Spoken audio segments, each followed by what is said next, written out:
Добре, аплодисменти за нашия първи участник. Сега ви тук в тия листа ще мога да ви изчета. Участниците в дрифтарите са Николай Караджов с BMW E30 2800 кубически см, 193 конски сили. Божидар Аврамов с BMW E30 2500 кубически сантиметра, 192 конски сили. На газ му се движи колата, както казах. Води си детето на училище с нея. Супер, аплодисменти за него.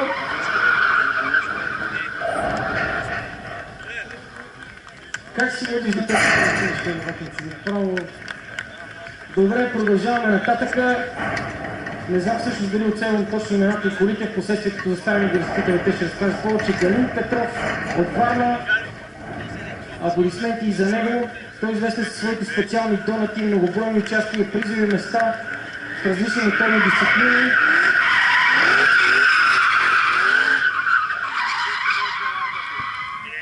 Партира си просто. Моментално, браво!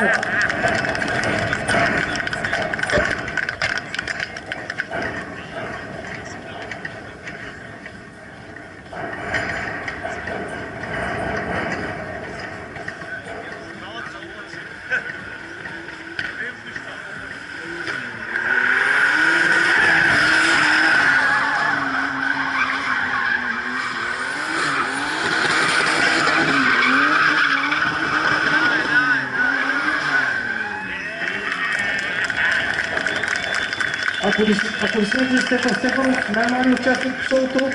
Той от Добрич, притежава масови автомобил за дрифт България BMW E30, модифициран атмосферен двигател, 2800 кубика, като го е турбинирал, и от заводските 193 конски сили е изкарал 430 конски сили, 510 наномилиметра.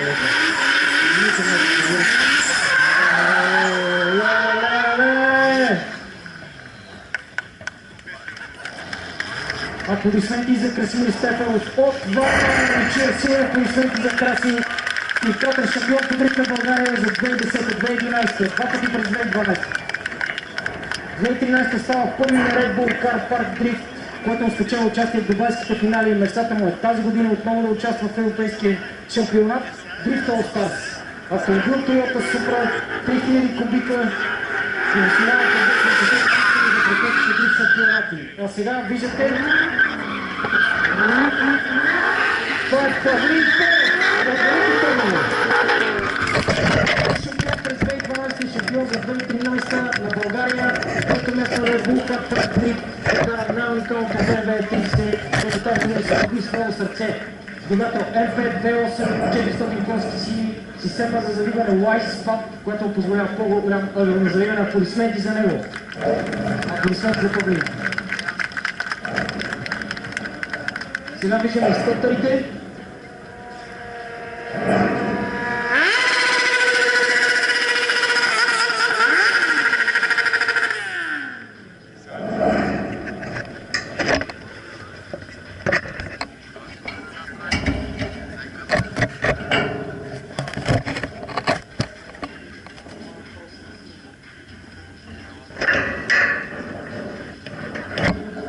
Добре, уместно би ли се представил?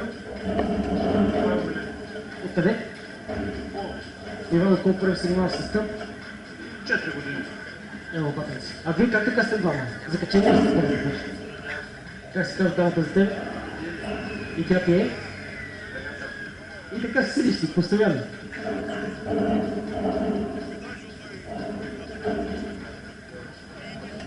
Още веднъж да ви напомня за дрифт таксито да се записвате сега, виждате и УТВ-то. Също се нарежда тук пред вас.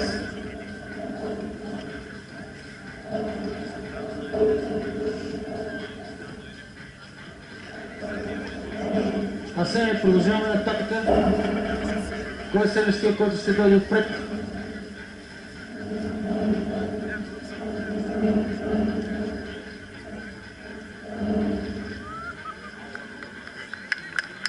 Така направо към Селъжия КТМ, шокирано, изчистено изчистена крайна машина, първоначално предназначение на KTM X-Bowl, състезателната писта, довършител може да се кара и законно по улиците, под формата на серийната VD версия, този по-локо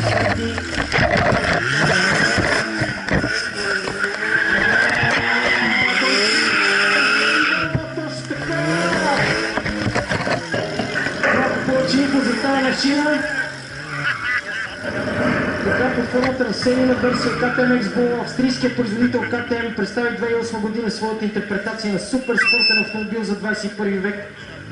Неговите думи са, че иска да вземе идеята от Lotus Super 7, конструиран от Канон Чапман за спартански лек спортен автомобил, намалено до най-необходимото и да го прехвърли в новото хилядолетие с най-много технологични иновации, колкото е възможно, разбираш се, казва CEO на KTM Стефан Периер. Заедно с специалистите на италианския производител от спортни болиди Далара, експертите по композитни материали от LG, с двигател Audi, KTM създадаха може би един от най-вълнуващите суперспортни автомобили на нашето време. Аплодисменти ви чуем за тази машина с тритърно едно кафе и по вължества. Браво! Така продължаваме с картингите. И то е само един. Леко в гумите се забихме там.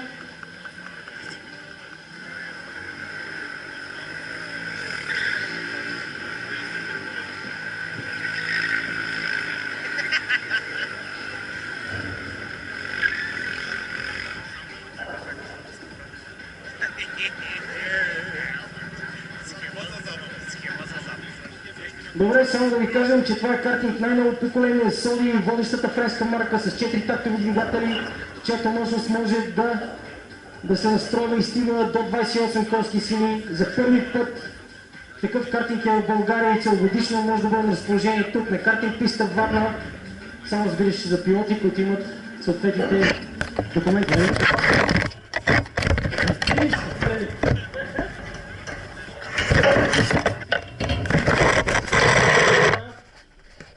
Продължаваме нататък.